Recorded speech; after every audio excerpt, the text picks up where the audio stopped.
Disgraced De Niro tries to save his career and apologizes, gets priceless response from Trump.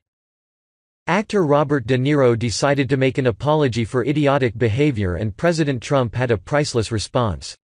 De Niro was trying to show his softer side after gallivanting at the Tony Awards and rising the crowd with his anti-American hate for Trump and his classic two-word statement of FCK Trump.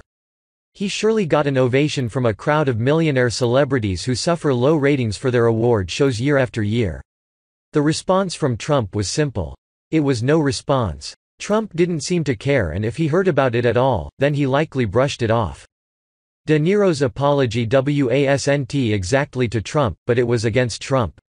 De Niro found himself saying sorry to Canada for Trump's behavior such as bringing peace among the Koreas, and then criticized Trump for the comments he made about Canada. Of course, this was directed toward Canada's Prime Minister Justin Trudeau, who was recently seen with his fake eyebrow falling off in a viral video. It sure seems like Robert De Niro really has it out for President Trump and certainly doesn't seem to be a fan of his. Does De Niro have other motives that might explain his generic apology and his constant badgering of Trump? There just might be a reason for all of this. This surely isn't the first time that De Niro went on the offensive side of the mean words. Daily Mail helped explain more about the De Niro apology. Robert De Niro has taken it upon himself and is apologizing to Canadians for the idiotic behavior of my president just one day after the actor launched an expletive at Donald Trump at the Tony Awards. De Niro said Monday Trump's remarks about Canada are a disgrace and apologized to Prime Minister Justin Trudeau and others who attended the Group of 7 Summit of Leaders in Canada. I just want to make a note of apology for the idiotic behavior of my president, De Niro said as the audience of a few dozen cheered. I apologize to Justin Trudeau and the other people at the G7, De Niro continued, it's disgusting. Speaking after the actor, Toronto Mayor John Tory to say to him, thank you.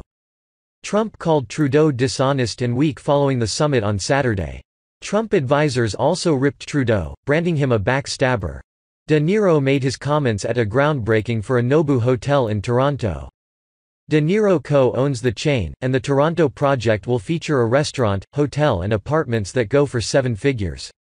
He, namesake chef Nobu Matsuhisa and their team used golden shovels to ceremonially break ground on the luxury project.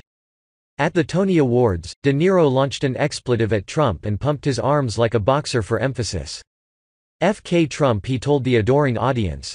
Many in the audience stood and cheered, while TV censors quickly bleeped out the offending words.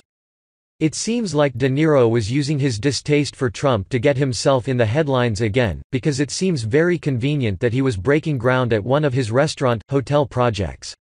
How ironic it is that he's making anti-Trump comments and going viral just as he's promoting his new business. Is De Niro using his hatred for Trump to keep himself relevant so that the news and independent media outlets will mention his new projects? Is De Niro trying to use hatred to fuel the growth of his own businesses and save the end of his career in regards to his non-acting projects? That might be the case and the reason for all of De Niro's constant insults and barrage of attacks that seemingly go unnoticed.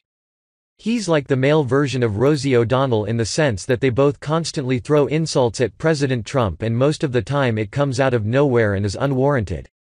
Should President Trump address the situation with Robert De Niro? Or should Trump ignore De Niro and worry about getting his job done as the president? What would you do in this situation if you were Trump? Write your answers below. Share this story with someone who is familiar with Robert De Niro and Trump.